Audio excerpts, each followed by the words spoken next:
The longship splinters against the rocks. Men are screaming. The water is black and freezing and filled with the dying. A warrior claws at the surface, his sword gone, his lungs burning, and above him the sky is iron gray and indifferent. This is not glory. This is drowning in the North Atlantic while your brothers sing beside you.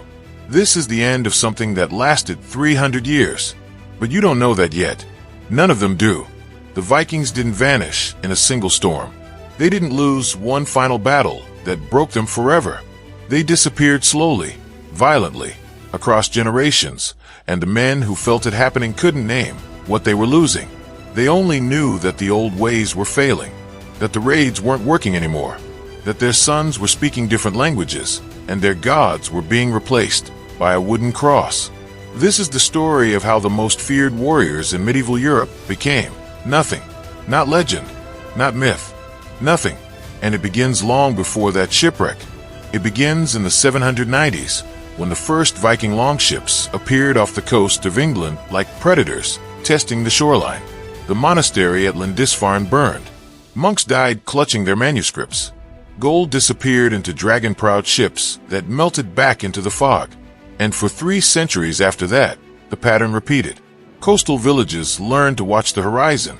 Kings learned to pay tribute. The word Viking became synonymous with terror, wealth, and a kind of freedom that civilized Europe couldn't comprehend. But freedom has a cost. And by the year 1000, that cost was coming due. The longships still sailed. The warriors still fought. But something fundamental was shifting beneath the surface. The Vikings were changing. Europe was changing. And neither side understood yet that the age of the raid was ending. The first crack appeared in England. Not with a battle, with a king. His name was Alfred of Wessex. And in 878, when the Danish Vikings came for his kingdom, he didn't meet them in open battle like a fool. He retreated into the marshes of Somerset, hid, starved, watched his kingdom burn, and then, when the Vikings thought he was broken, he emerged with an army reorganized around a new system, fortified towns called buzz, standing militias, coordinated defenses. The Vikings had never faced this before. They were raiders. They struck fast, looted, vanished. But Alfred didn't give them anything to raid.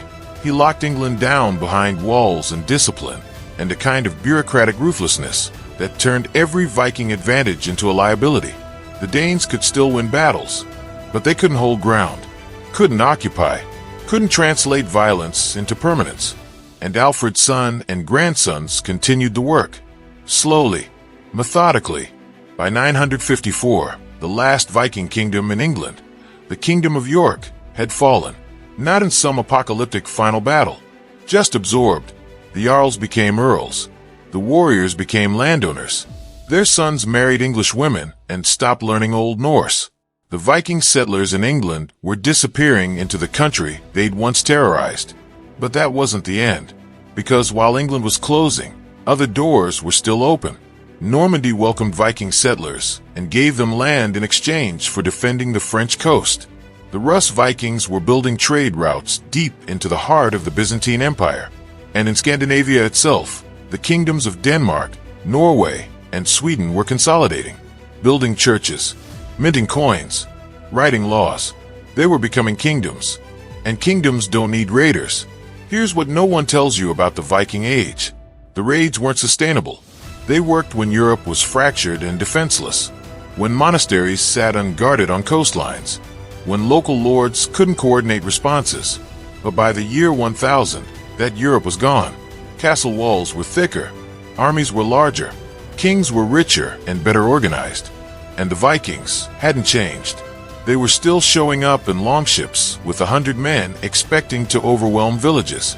But now those villages had stone towers, professional soldiers, warning systems.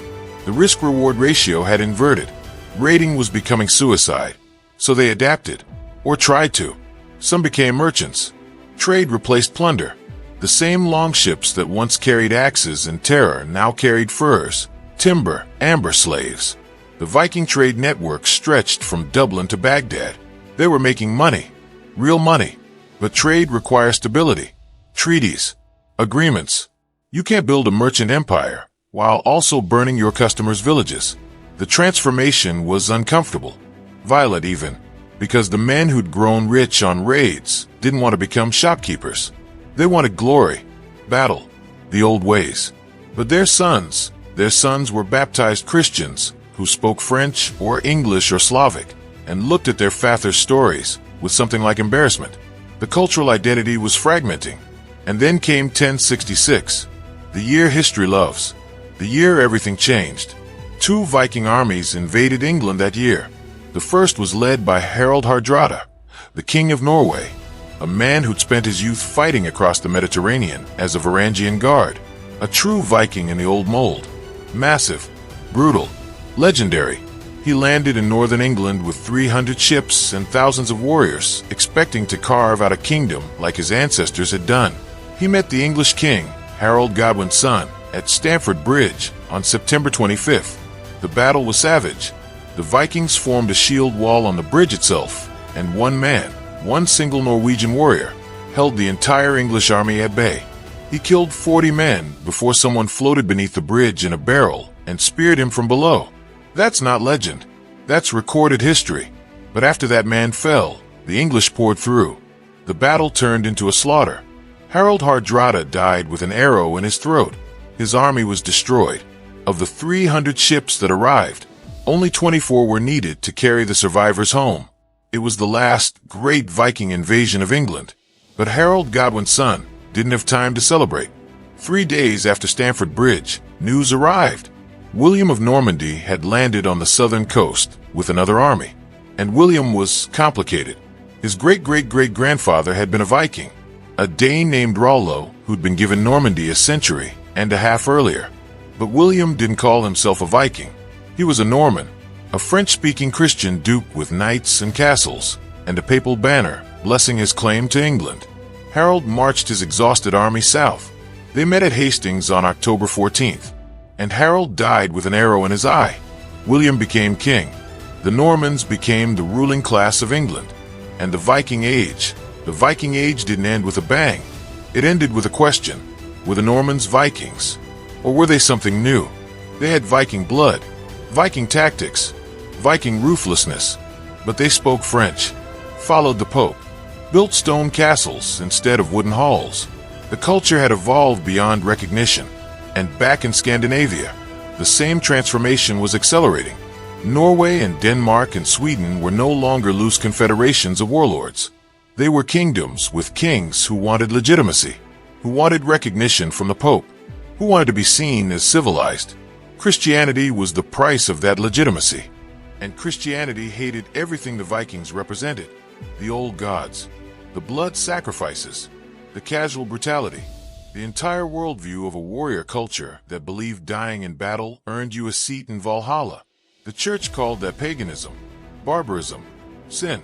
So the kings converted, sometimes willingly, sometimes at sore point. Olaf Tryggvason of Norway was baptized in 994 and spent the next 6 years forcing Christianity on his people with a fanaticism that made the Inquisition look gentle. He burned temples, drowned resistors, tore down the sacred groves, and when he died in battle in 1000, his successors continued the work. By 1030, when Olaf Haraldsson, later Saint Olaf, was killed trying to reclaim Norway's throne, Christianity had won, not through persuasion, through violence and political necessity. The gods of Asgard were replaced by the god of Rome, and with them went the identity, because the Viking wasn't just a job, it was a worldview. You raided to prove your worth, to earn glory, to win a place in the afterlife. But if there's no Valhalla, if there's only heaven and hell and a god who judges you for murder and theft, then what's the point? The entire moral framework collapsed.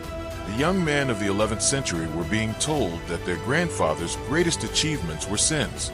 It broke something fundamental. By 1100, the word Viking was already becoming archaic. The Norwegians and Danes and Swedes still existed, but they weren't Vikings anymore. They were Christians, subjects, farmers and merchants and soldiers in royal armies. The longships rotted in harbors. The sagas were written down by monks who softened the violence and added Christian morals. The warrior culture calcified into nostalgia, and the world moved on. But here's the part that history textbooks miss. The Vikings didn't disappear because they lost. They disappeared because they won. They'd integrated so successfully into European society that they stopped being distinct. The Norman Conquest put Viking descendants on the throne of England. The Kievan Rus became the foundation of Russia. The settlers in Ireland and Scotland and Iceland and Greenland built societies that lasted centuries. They didn't vanish. They dissolved. Their genes are still there. Their languages left marks on English, French, Russian. Their shipbuilding techniques influenced naval design for generations. But the culture, the identity, the thing that made a Viking, that died, slowly, across 2 centuries, as Europe centralized and Christianity spread, and the economic incentive shifted, and the sons looked at their fathers and thought, there has to be a better way. By 1200, it was over. The last Vikings, the men who clung to the old ways, were historical curiosities, anachronisms. The world had changed. The North Atlantic trade routes belonged to Hanseatic merchants now. The naval powers were England and France and Spain. The warriors of Scandinavia served in royal armies under Christian banners. And the longships were museum pieces. This is how cultures end. Not with apocalypse, with adaptation, with children who speak different languages than their parents, with economic pressures and religious conversions and slow, grinding demographic shifts. The Vikings disappeared the same way every dominant culture eventually disappears, by becoming something else, by fragmenting into successor identities that barely remember the origin. And maybe that's the real tragedy. Not that they lost, but that they won so completely that there was nothing left to win. They conquered, they settled, they built, and in doing so, they stopped being conquerors. The North remembers them. The sagas are still told. The archaeological sites still yield weapons and ships and silver. But the men who carried those weapons are gone. Not just dead, erased, transformed into Normans and English landowners and Christian kings who would have horrified their pagan ancestors. The Viking Age ended because the world that created it stopped existing, and the men who might have been Vikings became something their culture had always despised. Civilized. That transformation still echoes today. The Norse imagery, the warrior aesthetic, the romanticized brutality, it's all still there in popular culture. But it's a ghost, a memory of a memory. The real Vikings, the men who drowned in the North Atlantic and burned monasteries and died believing their gods would carry them to glory. They're gone, and they took their world with them. What remains is legacy without context, symbols without meaning. The longship on a flag, the hammer of Thor on a necklace, names like Eric and Bjorn and Astrid that no longer carry the weight of what they once meant. History doesn't end, it transforms. And sometimes that transformation is so complete that the past becomes unrecognizable. The Vikings didn't suddenly disappear. They slowly became us. This is the story that time tried to bury. The empires that rise in violence and fade in compromise. The warriors who become farmers. The ages that end not with war, but with weddings and treaties and children who forget the old language. History is written by the survivors, and sometimes surviving means forgetting who you used to be. If this story has changed the way you see the North, the way you understand how cultures live and die, then this is only the beginning. There are 1,000 more stories like this. Empires that fell, battles that rewrote borders, moments when everything hung on a single decision and the world turned on the edge of a blade. Warpath Warriors brings you these stories the way they deserve to be told. Cinematic, unflinching, human. Subscribe to this channel.